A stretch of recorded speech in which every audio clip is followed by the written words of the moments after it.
I'm Debbie. And I'm Allison. And we're the Poltergals.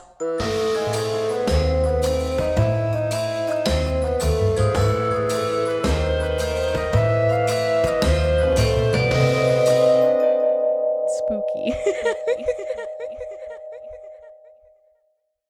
I'm Allison. And I'm Debbie. And we're the Poltergals. And on this week's episode, we have a lovely polter pal, Mr. Brad Turner. I'm lovely. Yes. I'm the lovely Brad Turner. Yeah. If you don't mind just kind of telling us who you are, where you're from, what you do, just give us a little bit of background about yourself. Sure. My name is Brad Turner. I was born here in Waco. I lived here all my life. Actually, 7th generation. I've had family here for a long time. So again, grew up local. I work at MCC and teach mostly in the science department over there. And have a few different side projects and curiosities that interest me. And it just happens that one of those involves a goat man. Wow. Oh. Yeah, great. and you've actually written a couple books too. Do you want to talk about that?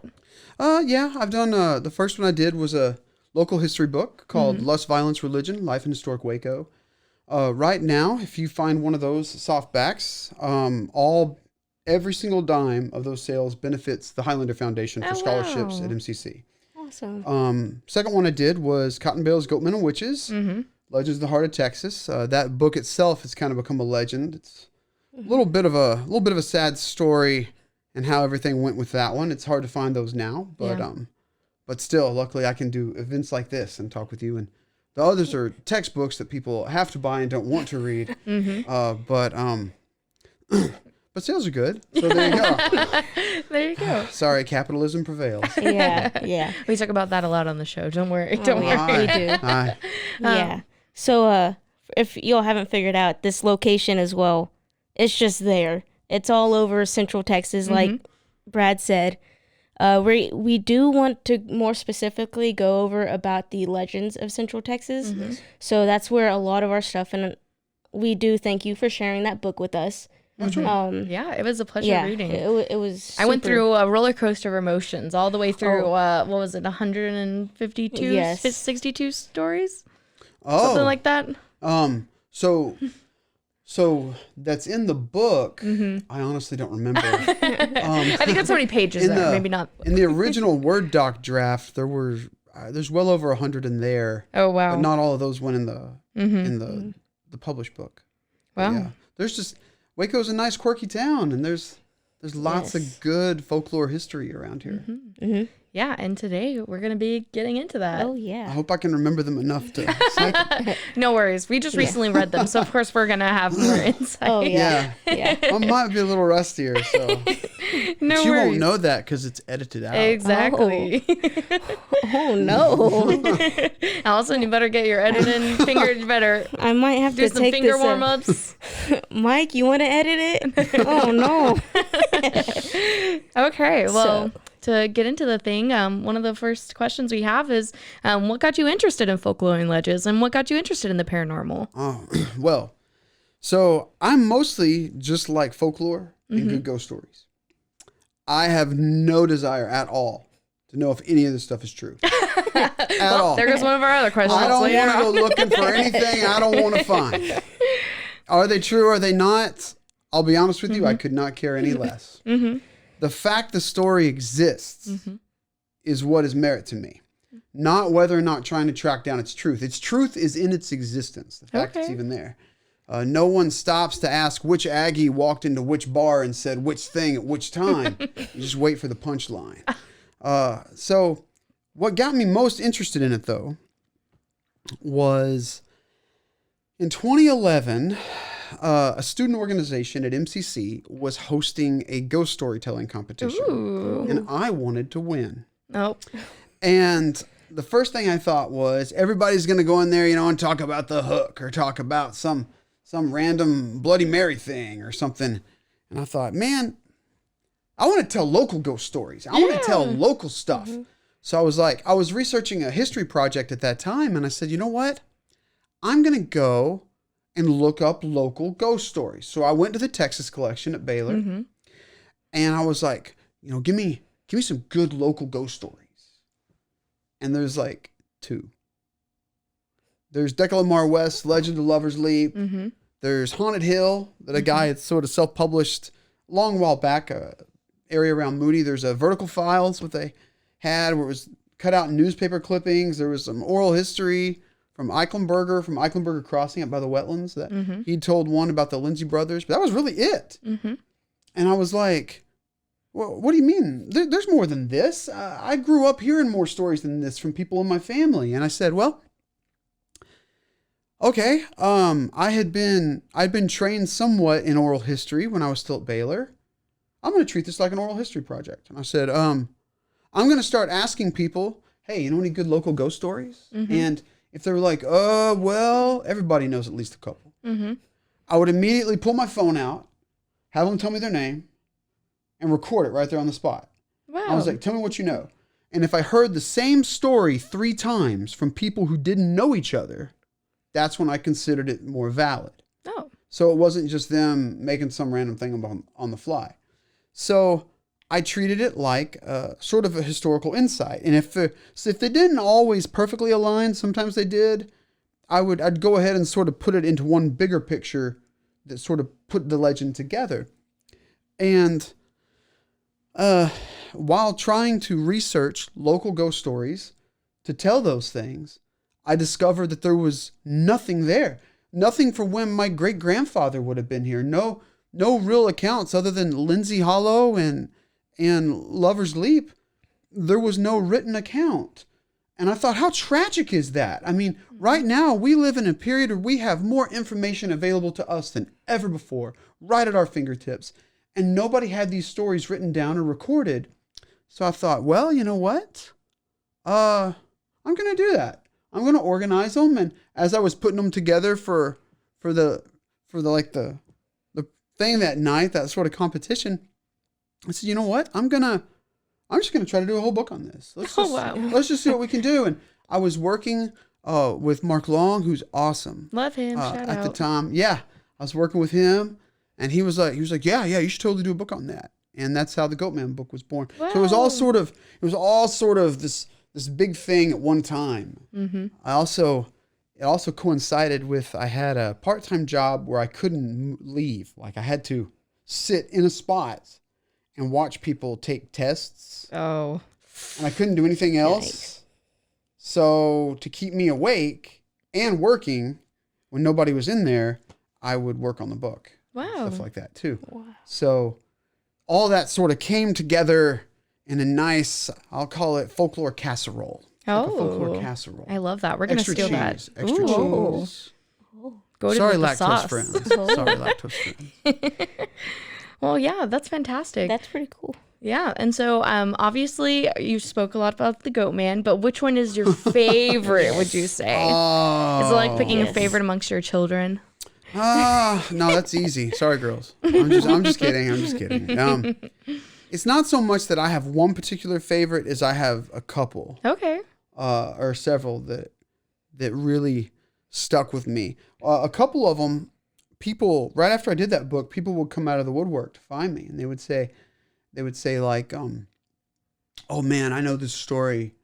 I know this story that I want to share with you. And so one of them actually pieced together, in the book, there's the story of the Charred Woman. There's actually a whole nother backstory to that one that I really enjoyed. And I loved 1 or 2 of the Cameron Park Witch stories. Mm-hmm. Some of the others are just too, just give me a break. Yeah. But a couple of the others I really enjoyed. I love the ones about the ghost animals. Mm-hmm. The ones about, I think I call them the Silver Fiends in the book. Mm-hmm. Oh, I will say, there was another book where this guy had gone through the Dallas Morning News and just found weird stuff. What? And put it in a book. It's called Hidden Headlines of Texas, I think. All right, we'll tag it. Yeah. And it has a whole lot of weird, quirky stories in it, too. Wow. And there's several in there that I enjoy. The Cycling Spectre, I like. Mm-hmm. I like that story a lot. The Time Tramp, I like that one. Really, I like the ones that more resonate, the ones that feel the most real to me. Yeah. Or have the most mystery to them. There you go. Yeah, one of my favorites was actually the story of the witch's castle, which I've heard of, which as every Wacoan pretty much has heard. But the story of the mother and son taking her son out. Yeah, the actress on 2 Street. Yeah. That's exactly right. That version and the one of the Cameron's Nanny are actually my 2 favorite versions of that. Wow. Yes. And they're the most relatable. They're the most real. Mm-hmm.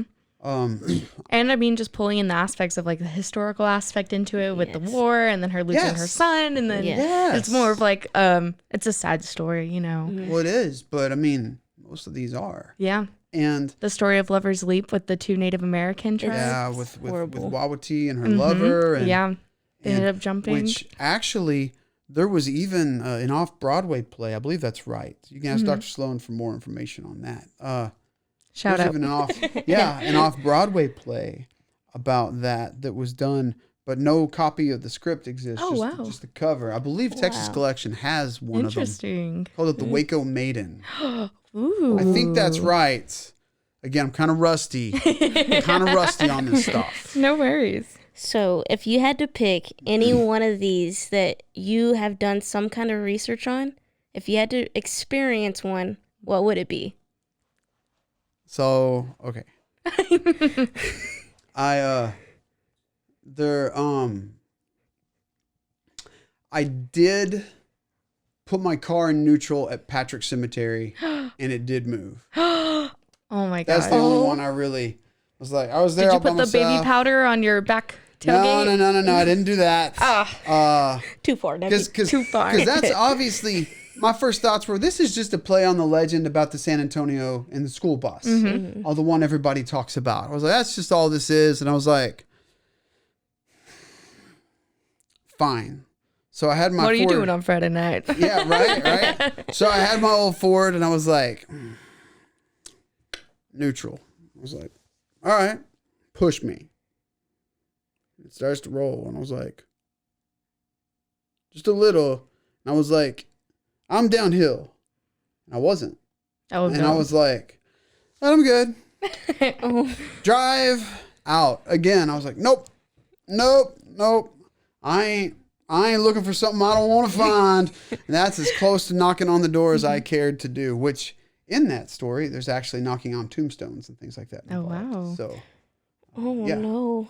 So, again, I was like, nope, turn her out. Has there been anything else that you've experienced and rather the paranormal?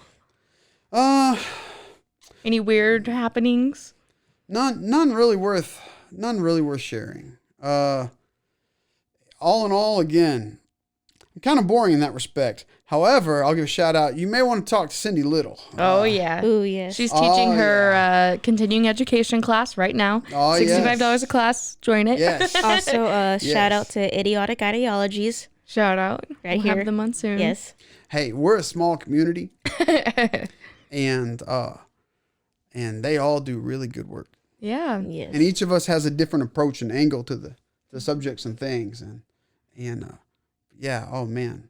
I would ask Cindy more of that question. I'm kind of a dud when it comes to that. Well, I know that MCC is quite haunted on its own, and the science building itself in the basement is a little scary. The old science building or the new one? Oh, I don't know. Is there accounts for both? So each you hear different things about MC squared, and different things there. Some of the best ones I've heard involving the old science building. I have a friend who said that in the old science building that on the backside, the long hallway, there's an office or so where things would be thrown across the room or things like that. And it isn't necessarily the kind of thing where there's a backstory to it. So you don't know. It's not, at least not, I don't know a backstory to it. I just hear things like that. You'll hear stories about, I had a friend in the new science building. I had a friend who said up on 3rd floor, that it gets creepy at night, and that they'd see like on their way out, after they were locking up, that you might see like a silhouette way up there or something. Things like that. The other one is, of course, the BPAC. I've heard some good ones about the BPAC, which would obviously make sense. What good is a theater that doesn't have a ghost? That's true. Every theater's haunted. Every theater. Do you want to tell the story of back to, so I'm a theater alumni from MCC. So that kind of, as soon as you said it, I was like... So the story of the woman? So yes, that's actually one of them. Londi brought that up because I did post it on my Facebook, and so she had said something about it. And more specifically, Kelly had a really close encounter with her on the stage. And I don't... Did she yell at him? I don't... That's all she said was that Kelly had an encounter with her. And I'll ask him. So I don't know what that entails. I'm coming for you, Professor Parker. Oh. And it's funny that you say Professor Parker, because I don't think I've ever called him Parker in my life. Even going to school there, it's, hey, Kelly. What's up, Kelly? Well, and I go by Brad, so I get it. Yeah, so it's like, and if I would have known this, I would have asked him. Because, it's, like you said, what's a theater good for if it doesn't have a ghost? If you don't have at least one good ghost or ghost story about a theater, it's a lame theater. I mean, it doesn't have to be a story like Lincoln's. Yeah. I mean, you ain't got to be talking Ford Theater or nothing, but you need something more than Peter Pan. I mean, give me something here. Yeah. The one I heard about that one was that it's a woman who sits in the audience or will come on the stage and yell at you if you turn off the ghost light, which they call it a ghost light on the theater just to have a light on so you don't go in there and die, ironically. Because they used to have the orchestra pits open. Yeah, that's right. And then people would just walk off into the apron and die in the orchestra pit. That's right. So there's always just a light sitting on the stage, sort of like you're being interrogated in some sort of communist country. It was interesting because we used to get yelled at by Stroman, Caleb Stroman. He used to yell at us all the time if we didn't put the ghost light in the proper spot, because he always had it marked where on the stage it went. So it was crazy. If I recall correctly, Caleb actually told me about the lady. And then the FOB, the faculty office building, that one you hear a pencil sharpener and water on a wall. Like an old school pencil sharpener? Oh, ominous. And then the CSC used to be Waco High. And I heard a story once that the shadows of the ground stood up and walked. Oh. And then another one I heard was a set of orbs that were spinning down by the boat ramp. Oh, wow. Oh, no. So those are the main ones I've heard. Wow, interesting. And hey, if you got any more, hit me up. He's ready. Yeah, I like knowing all. He'll write them down immediately. I will. I'll pull my phone out. It'll be awkward, but it'll be fun. Yes. And give us a reason to have him back on here, please. There you go. Yeah. So really fast, we are going to take a commercial break. And then we'll be right back. And now, a word from our sponsors. Spooky. Brought to you by the Cameron Park Witch. There you go. Cameron Park Witch, cooking kids since 1910. That might be our best commercial. I know. Yet. That makes my dumb commercial sound better. All right. And now we're back. So one thing that Debbie and I consistently talk about is A Woman in White, which I have to thank you, but also not thank you about for bringing it up in your book. Which one? Because you did say noisy neighbor in my note. Now, the noisy neighbor has red hair. So, yes, that is one that when I believe you said that it was a green dress with a woman in green dress. Oh, I'm getting them mixed up with a different nosy neighbor. You're talking about the one by Greenwood. Yes. Not the one in Lorena. No. Is the one in Lorena in the book? That's the red-haired woman in the book? Oh, maybe. I can't remember either. And I wrote okay. But yeah, I'm sorry. I'm getting my nosy neighbors mixed up. Green dress by Greenwood Cemetery. Yes. And she has dark hair. Yes. So I just remember reading a green dress, and I specifically wrote it down because I have a tendency of writing notes, and in parentheses, I put, thank God it's not a woman in white. Thank you, Brad. Every show, even like today's episode we recorded, there's always this legend of a woman in white. It's always about water. But it can never be a madame in eggshell. That's true. That's true. It's always a woman in white. Yeah. It's always about water. It's always a lover or a baby. There you go. Yep. It's, and what's really cool is the more you study local folklore, it's the same thing pretty much. There are certain reoccurring themes. Now that one, like in the case of Rainbow Lake, Rainbow Lake, you hear about that one. That's a woman in white, right? Yes. Then of course you have the horse-faced woman, La Llorona. That one, that's a classic one right there. But again, sometimes you hear that one's also a blue dress. So you don't send me hate messages about that. But yeah, green dress and I believe black hair. Definitely not a woman in white. No. That's right. Yeah. And the one in Lorena though, I remember she has red hair. She walks through walls. Ooh. I think I do I can't remember if it's in the book or not. But Too many stories. Yeah, it's all good. It blurs. But then I will say immediately after writing that, I go back to the book and there's something with woman in white. And then it was I'm like, the woman in white in Woodway. Yep. Yeah. And I'm like, well, she had to make an appearance eventually. I know, right? yeah. So I was like, well, never mind. There goes that theory. We're like, yay, finally a collection of Yes. stories without a woman in white. Oh, there she is. Nah, just because you hadn't gotten to number 3 yet. Yeah. Woman in white Yeah. in Woodway. I was so excited. We were actually taking notes at the same time. we were like reading and note taking on the doc at Well, the same happy time. to both not disappoint and disappoint at the same time.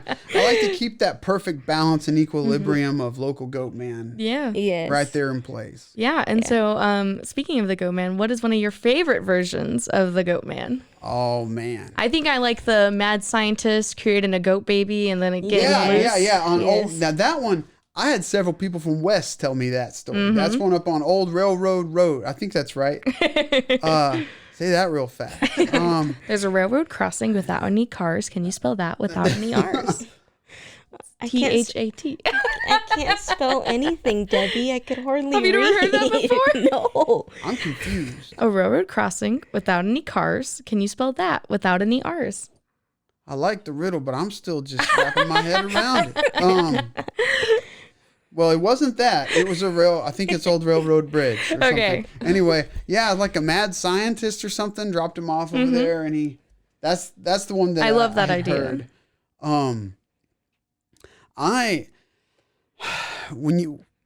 Honestly, I kind of like all three of them. I mean, the idea that he's some sort of fiendish imp from hell who's come to eat your kid or eat like a single man by themselves. The idea of it as actually, I mean, it's definitely one of the most, let's just say, disturbing stories. I in would the whole say book. Yes. Yes. I'm not gonna. I mean, it's a goat and a man that had a goat for a dad and a dad for a dad and a goat for a mom, and it's messed up. But so you can just use your imagination. I ain't telling you the rest of it. But that being said, just that and the idea of trying to kill the creature and it's innocent. But then they won't let it into heaven. They won't let it into hell. So it just runs around the Bosque River. Because what better place to spend eternity than right Lake here by Waco on the Bosque River by MCC in Cameron Park. But I like I like the one of it being like some sort of fiendish demon who eats your kid whenever your kid runs off by themselves and things like that. And what you start to find is every place has a goat man. Now, the goat man story was very popular in the 1940s, 50s, and 60s. And lots of places had goat men. It might be that you had a couple of teenagers down by the river on a Friday night. Goat man would show up. So they tell them that, goat man's going to come get you when you're in the back seat of your dad's Chevy or whatever. And it might be that if you're a kid by themselves, the goat man's going to get you. Yeah. Or it might be something like that. And so really in every situation, the moral of the story is don't be alone. Yeah. Which, I mean, I'll run the river trail by myself and stuff like that too. Goatman hasn't eaten me yet. I was gonna say now it's very different. But, it's probably the terrain is probably a little different than the forest. Yeah, just slightly, but still, it was it's that constantly that moral of don't be alone, or Goatman eats teenagers or whatever in themselves, secluded in an area. I mean, what more could you want? Oh no! Right? So I mean. Most of the time you see those themes. Now, when you start dealing with the stories of like the wild man or something, which is more like your classic Bigfoot, Yeti, Sasquatch kind of story. Oh, yeah. That's different than the goat man. So don't confuse those two. Very different. This is more just some giant hairy beast. It looks like a cross between what you see with Bugs Bunny and on the Discovery Channel that they're looking for, tearing up feeders and things like that.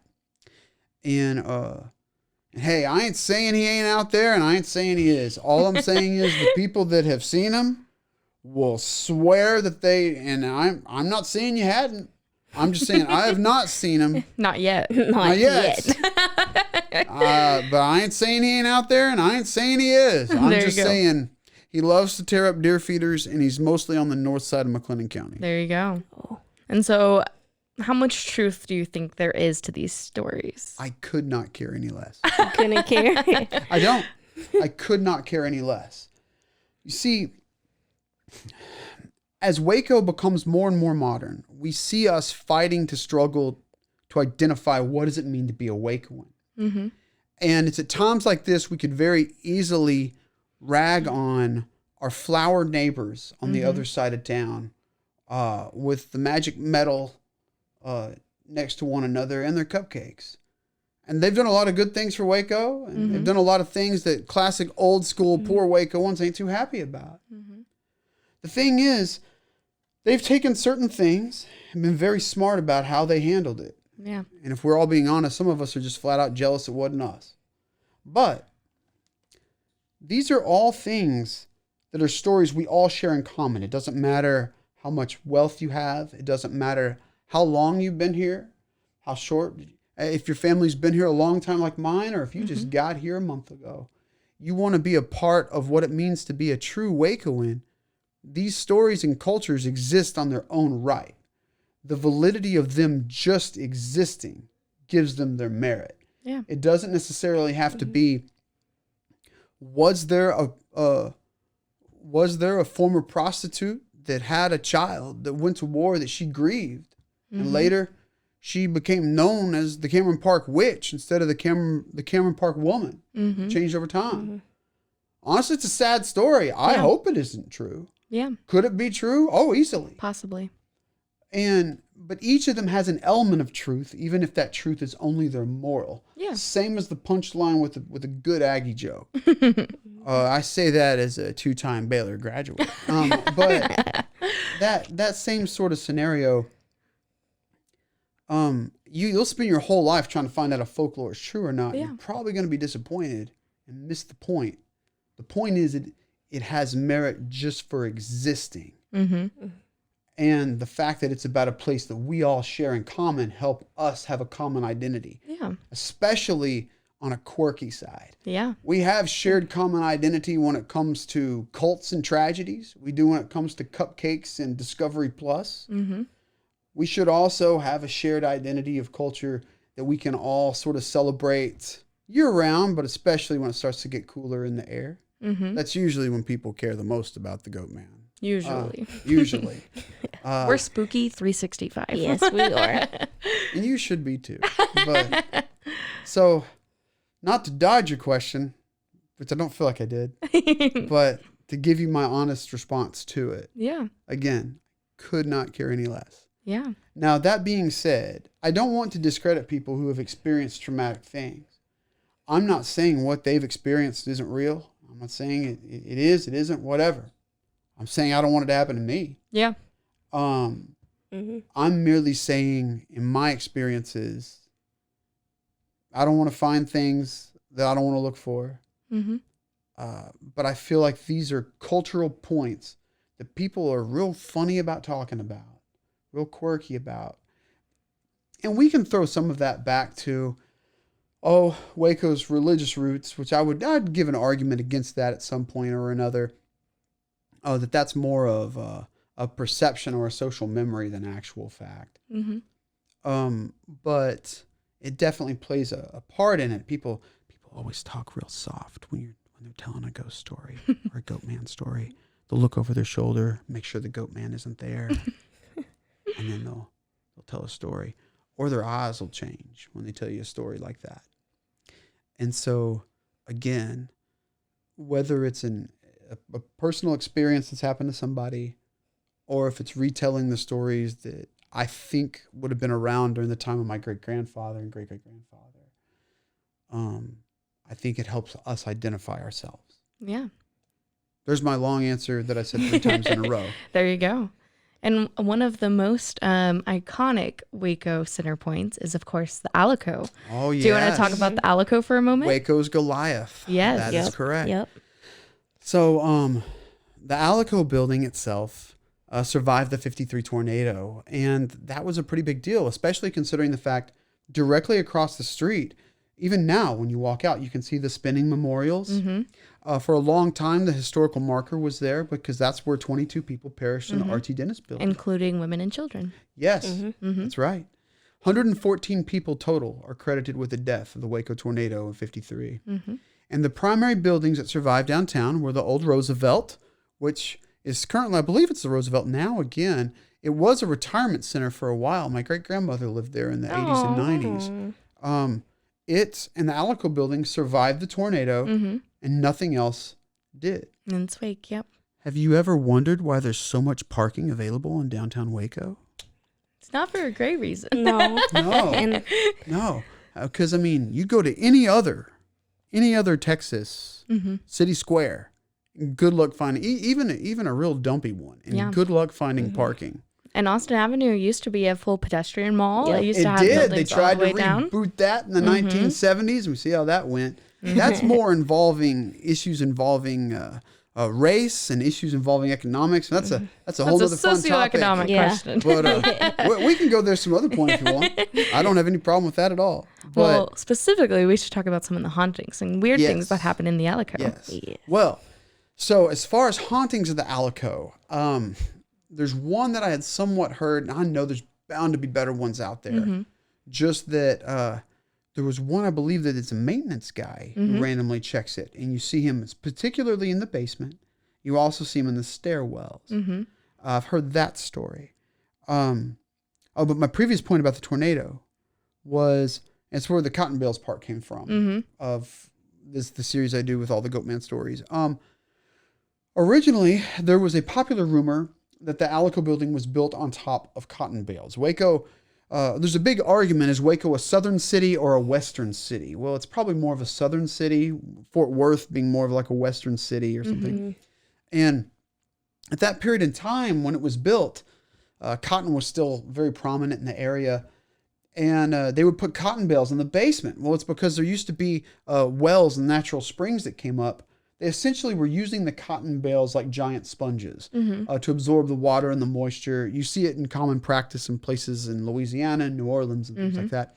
But the rumor was that it had cotton bales as its foundation, like an anti-earthquake kind of thing, if you will, where that's why it survived, was because the cotton bales allowed it to sway. And it's just quirky little stories like that that have absolutely it's not true at all. It's built out of steel, so it could give, as opposed to R.T. Dennis across the street was made out of brick and wood, so it just collapsed like a house of cards, as J.B. Smith says. But the Alico building, that's cotton bales, that's where it came from. Oh, wow. People said that's the story for decades, that it's because there's cotton bales underneath it. So that's funny. There you go. There you go. I mean, we've heard a lot of that because we did one of those like live haunted ghost tours. They said pretty much exactly that. Same concept, janitor, maintenance guy. They didn't know who's seen in the stairwell, everything. Yeah. So. Basement, stairwells. That's the real popular one that I've heard the most of. Alico building, rightfully so, generally is on pretty locked down, pretty tight. Yes. I mean, you drive anywhere for 20 miles, you look up, you can barely see the red letters of the Alico. off in the distance. And That's how I know how to get home. Yeah, Just that's see the right. Alico, and I just keep We going don't need towards a compass it. anymore. The Alico is our own North Star. There we go.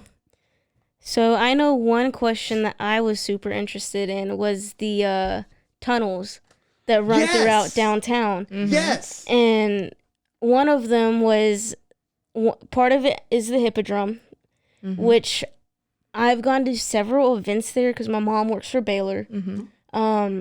Anytime it's just us two, I would ask, it's like, hey, like, what about the tunnels? They refuse. They will deny it 100% of the time. Despite the fact that there is footage of, like, footage of spirits, of people knowing that it's there, maps, they will, every time I've asked, they said, there's no tunnels. The city condemned them. So a couple years ago, we're talking a while ago, they actually used to do tunnel tours underneath Waco, and they do guided tours. But then once the city condemned them, they're no longer allowed to go under there. But right below the tunnels is actually the Waco Wellspring. So they say that water and well springs bring on paranormal activity due to what is it, like their life force, like the EMF, so the electromagnetic I've field. heard It's that like legend, and that's why there's so many ghosts by water. There's lots of ghost stories about water, and that's why you can't use dowsing rods in some areas. Is if there's already water, then how are you supposed to find a ghost? Yes. Makes sense. Yeah. But the only primary ghost stories I know from the Hippodrome are the story of the woman who's by the ladies' room. Ooh, I believe.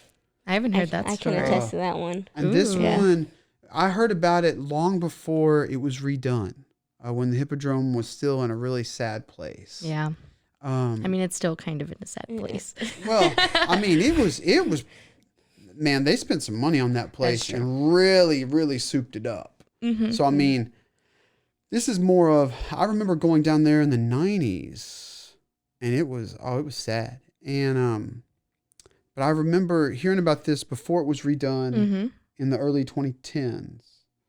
A woman who I believe wears black, not white. Well, that's she it. wears Gotta go. black, who is seen by the women's restroom right in on the main floor when you come in. I believe that's right. Yeah, and one of the other main stories that I've heard is of the Smoking Cowboy.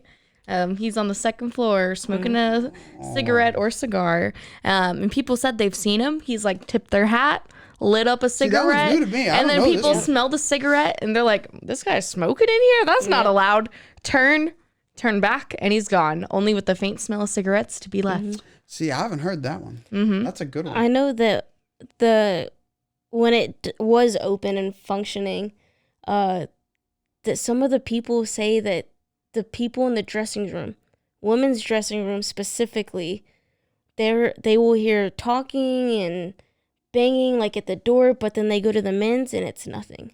The room is between it. It's about the size of this room. It's like that door right there is the men's, and then over here is the women's. Something the 10 feet it takes to cross the room, we'll hear nothing. Wow.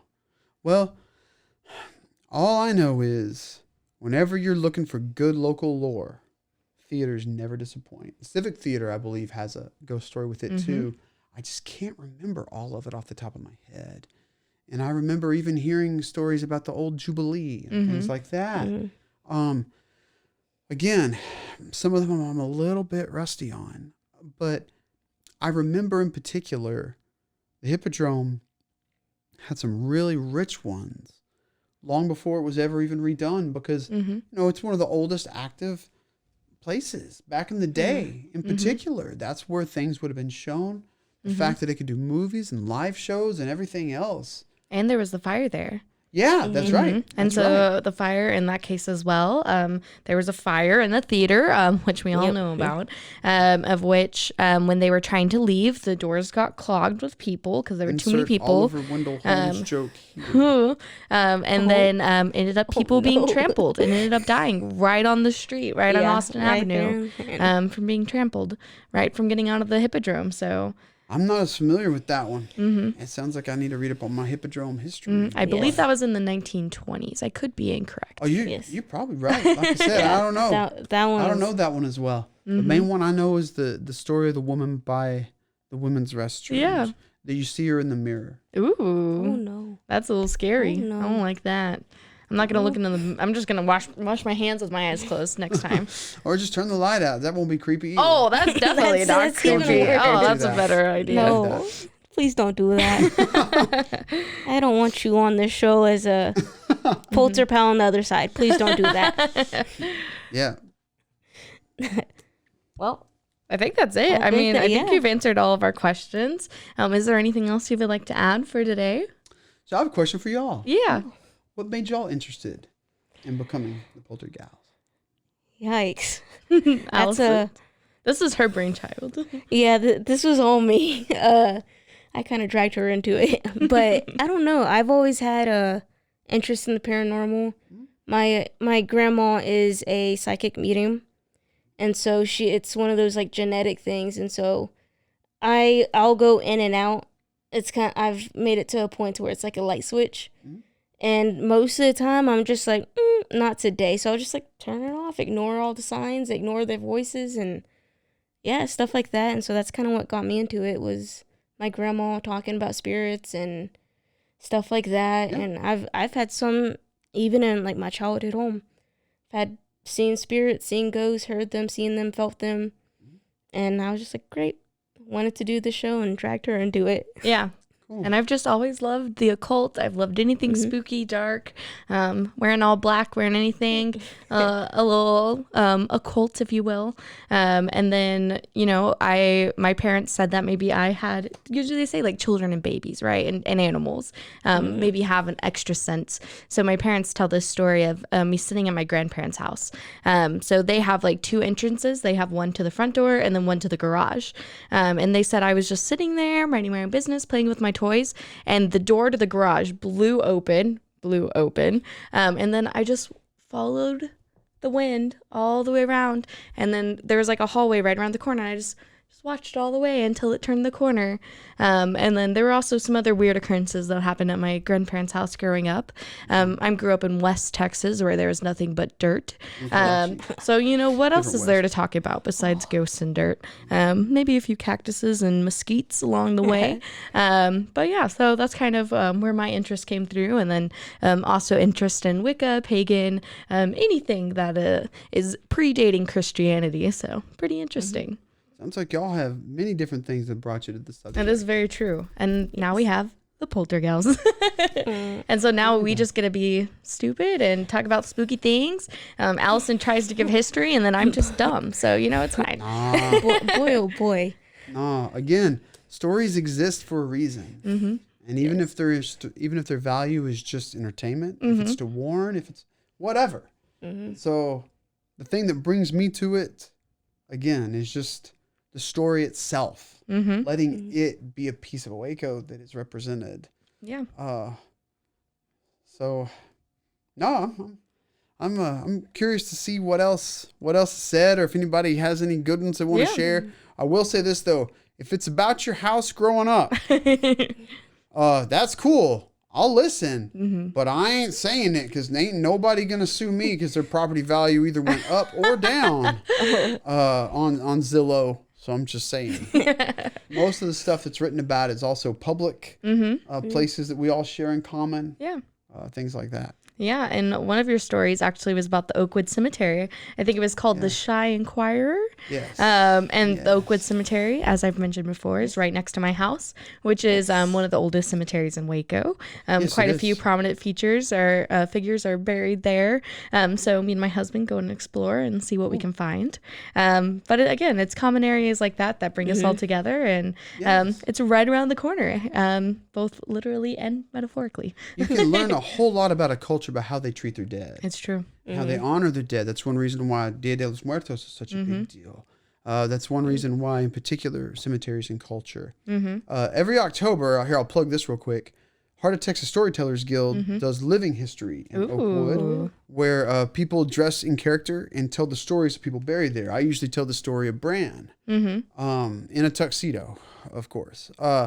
So in October, I believe it's the third Saturday.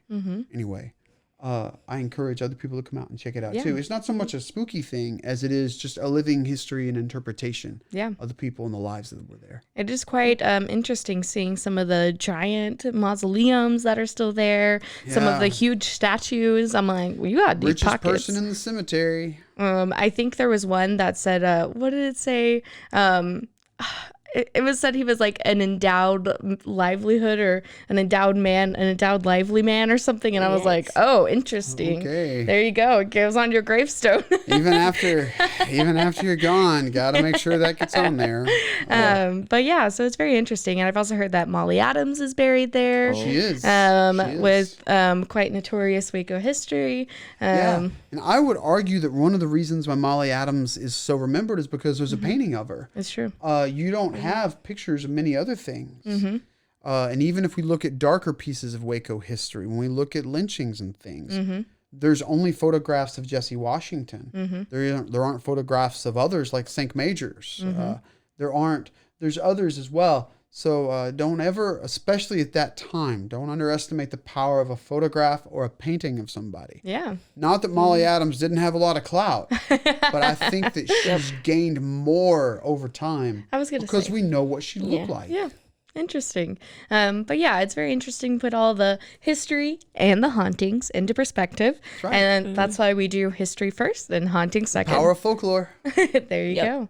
Well, I think that's everything. Thank you so much for joining us today. Thank y'all so much for having me and talking Goat Man. Yay! Yes, it was a blast. Fun. We had a blast. Oh, a blast. That was my bad impersonation of a goat. Anyway, that was all. A blast. Anyway, that was bad.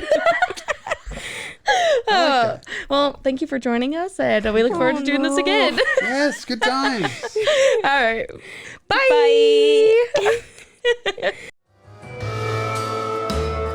You've been listening to The Poltergals, a Rogue Media Network podcast.